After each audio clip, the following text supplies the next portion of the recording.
Ahi wa barakatu twebasanyo Allah w'ekitiibwa nti atutuusizza ku jjuma eno nga tukyali balamu ate n'atusobozesa n'okusiiba omwezi gunene ogwa Ramadhaani. Tuli mwezi gwa Ramadhaani, omwezi omutukuvu Qur'ani mweyakkira. Gwe wenna alaba programu yange oli ku Kyeyo Updates nga HK Media yekutuusaako programu eno. Olwaleero ekyenjawulo kye nninawo nkuleetedde Sheikh Isma Kyega nga akunnyonnyola obulungi obuli mu mwezi guno ogwa Ramadhaani n'okwesomera ku Qur'ani n'engeri gy'osobola okusomamu Qur'ani slowly by slowly naye n'ogimalako mu mwezi guno eno. Kyobeera okola subscribing ako wali ku kabatoni aka red okubeera ng'olaba Sheikh yo.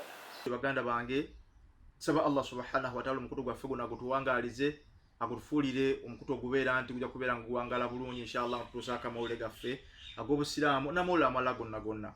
Genda ku YouTube subscribinga tekamu HK Media then osubscribinge ojja kusobola okubeera nti ofuna amawulire gonna inshallah ta'ala. Nabwekityo baganda bange ate nze ba Allah subhanahu wa ta'ala jalla jalaalu tumwebaza Allah olukinga ky'obulamu kyatuwadde osobola okubeera nti tuli balamu alhamdulillahi rabbil alamin. Nabwekityo abooluganda nina ensonga 2-3 oba 4 okusobola okubeera nti twejjukanya nazo inshallah ta'ala nga bwe tuli mu mwezi guno ogwa Ramadan. Tusaba Allah subhanahu wa ta'ala jalla jalaalu owekisa ekyenja tusobozese twejjukanye n'ensonga ezo 2-3 osanga oba oliawo tujja kubeera mbaddu ba Allah subhanahu wa ta'ala abasiimiddwa tugenda okubeera ntuuka mu maaso ga Allah nga Ramadhaani yaffe Allah subhanahu wa ta'ala agikkiriza baganda bange. Nabwekityo mbakubiriza okusobola okubeera nti tutya nnyo Allah subhanahu wa ta'ala jalla jalaalu mu bukafuba okumutya baganda bange. Baganda bange tubakwejjukanya ku nsonga 3 esooka inshallah ta'ala mwezi guno gwa Ramadhaani bakubiriza okubeera nti musoma nnyo Qur'ani, musome nnyo Qur'ani olusoma lwobadde ogisoma bulijjo. Oba olunaku obadde osoma lulinga mu Ramadhaani nga si Ramadhaani obadde osoma ejuzu 2-3 ne fa alhamdulillah olwalo yitirizaako oyongereko obeere ng'osoma ejuzu 4, 5, 6, 7, 8 mwana wattu osanga oba oliawo inshallah ta'ala ojja kubeera mbaddu Allah subhanahu wa ta'ala banaasiima. Baganda bange Qur'ani temugigayaalirira, Qur'ani eyo gye tugenda newa Allah subhanahu wa ta'ala. Baganda bange Qur'ani eno gumulaba nje tugenda okugenda mu kabbuli zaffe baganda bange. Tutwala obudde tusoma Napoleon, tutwala Mussolini, tusoma Adolf Hitler, tubisoma tubiteeka mu mitwe gyaffe ne baganda bange ne twelabira Qur'ani eno. Temwerabira Qur'ani baganda bange tuyitirize nnyo okubeera ntugisoma mu mwezi guno gwa Ramadhaani osanga oba oliawo inshallah ta'ala tujja kubeera nga tuganyulwamu atufunamu ekisinga okubeera nti kyekirungi. Baganda bange Qur'ani gitwale nga kya mugaso n'oba ntomanyi kubeera nga ogisoma waakiri gikwate ogibikkule geegenya inshallah ta'ala ojja kubeera nti ofunamu empeera. Naye ate kyali badde kiru nnyo muganda wange otwala akaseera oyiga okusoma Qur'ani.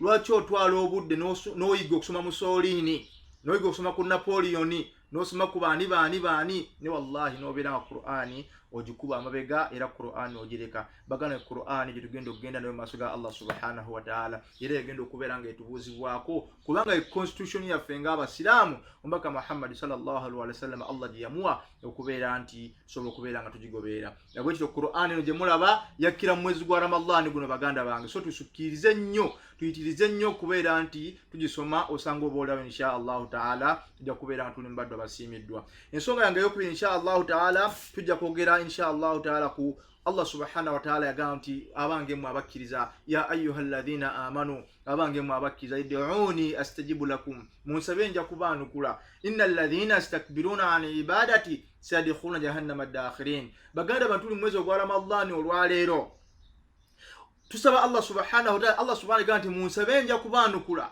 nabo bonna bagana okubeera nga bansaba yasubiza Allah subhanahu wa ta'ala bayingiza mu jahannama. Nabo kito bagana tuli mu Ramadhaani saa zino mwe tuli tuyitirize nnyo okubeera nga twajja ne Allah subhanahu wa ta'ala tumusabe. Abantu ba Allah tuli beetaavu. Allah yimirako ekiro omugambe Allahumma ta'lamu sirri wa ta'lamu hajatina wa ta'lamu fi nafsina ati su'alu ya rabbal alamin. Mugambe mu luganda lw'omanyi tumugambe mu Lwarabu shekhe.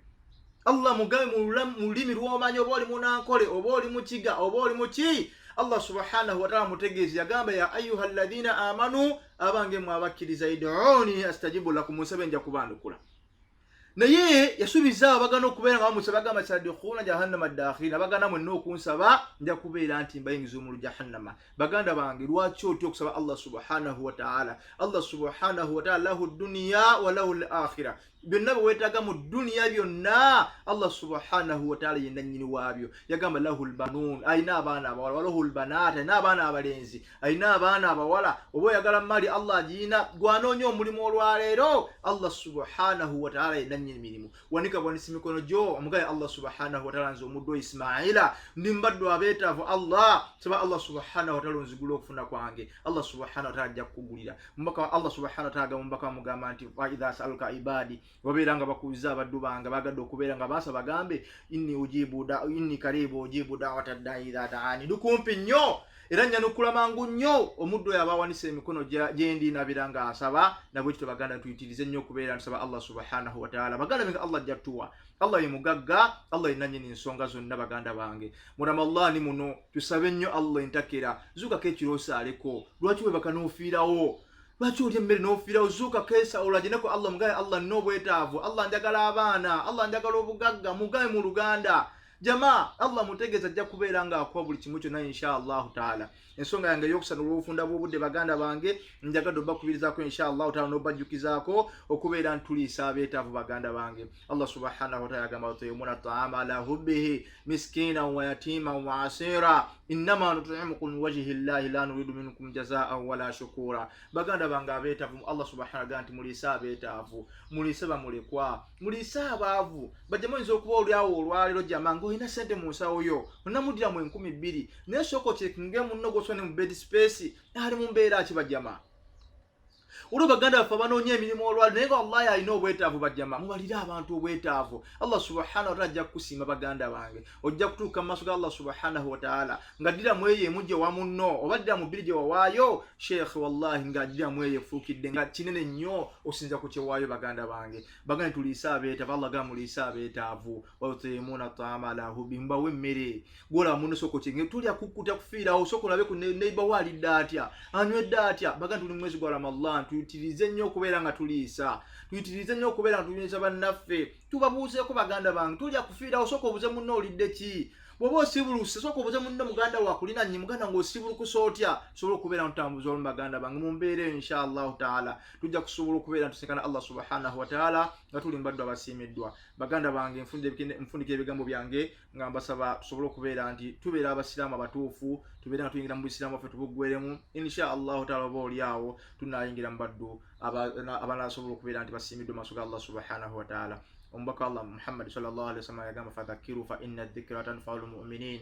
Mujjukize mazima okujjukiza kugasa abakkiriza. Nabwe kityo tebiyinza kuggwayo baganda bange, ebigambo tebiyinza kuggwayo. Ne mbakubira omulanga mugende ku mukulu gwaffe guno ogwa HK Media musobole okubeera nti mufuna emisomo gino gyonna inshallah taala bamasheekha ab'enjawulo mujja bawulira byonna bigenda ku kyo mujja kusobola okubeera mubifuna inshallah taala. Genda bugenzi ku YouTube teekamu HK Media osubscribingeko inshallah taala ojja kubanga ufuna emisomo gino. Assalamu alaikum wa rahmatullahi ta'ala wa barakatuhu.